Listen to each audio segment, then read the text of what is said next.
നിങ്ങൾ ഈ സിനിമാക്കാരുടെ ഹൈറാക്കിങ് പരിപാടിയാണ് ആദ്യം പൊളിച്ചു മാറ്റേണ്ടത്. ഞങ്ങളെ നാടകത്തിൽ അങ്ങനത്തെ ഒരു വേർതിരിവൊന്നുമില്ല.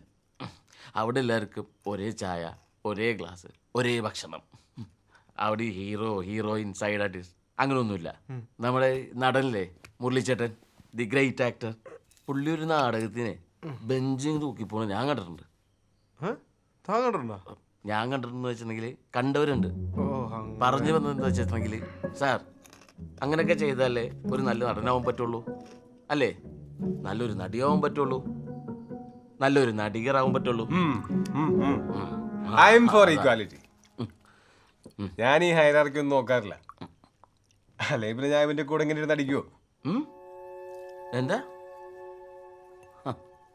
ഒഴിച്ചോടാ പോരട്ടെ, ഉള്ളികളൊക്കെ പോരട്ടെ. ഞാൻ ചോദിച്ചുതരാം, പറഞ്ഞോ. എന്തു പോരട്ടെ? ആ, ഇതിനൊരു കുഴപ്പമുണ്ട്.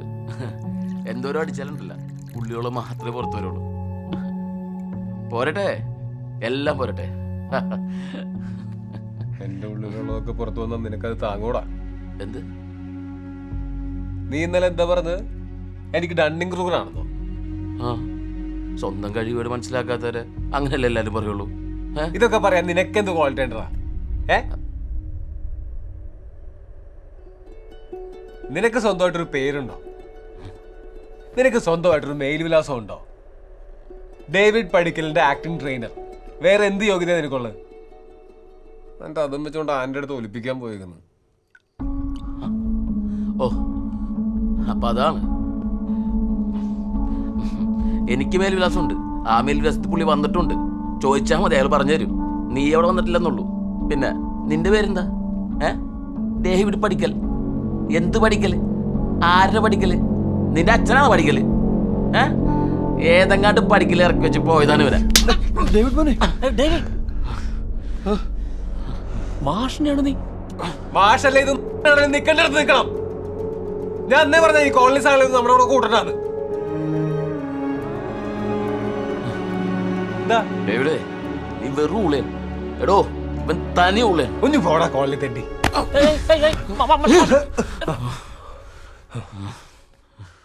നീ എന്താണ് എന്നെ പറ്റി വിചാരിച്ചേ? ഞാൻ പണ്ടേ പറഞ്ഞിട്ടുണ്ട് എനിക്ക് അങ്ങനത്തെ വികാരങ്ങളൊന്നും ഇല്ലെന്ന്.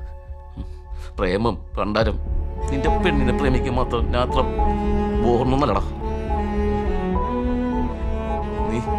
നീ നന്നായിട്ട് അഭിനയിച്ചാൽ വേണ്ടി ഞാൻ കുറെ പ്രാർത്ഥിച്ചിട്ടുണ്ട്, അറിയാവോ? ഞങ്ങളെ തിരിച്ചുകൾ പ്രാർത്ഥിച്ചാലേ ദൈവം കേൾക്കും. ഇനി ഞാൻ നിനക്ക് വേണ്ടി പ്രാർത്ഥിക്കണം. കൂടെ നിൽക്കുന്നവന്റെ മനസ്സറിയത്ത മനുഷ്യനല്ലടാ.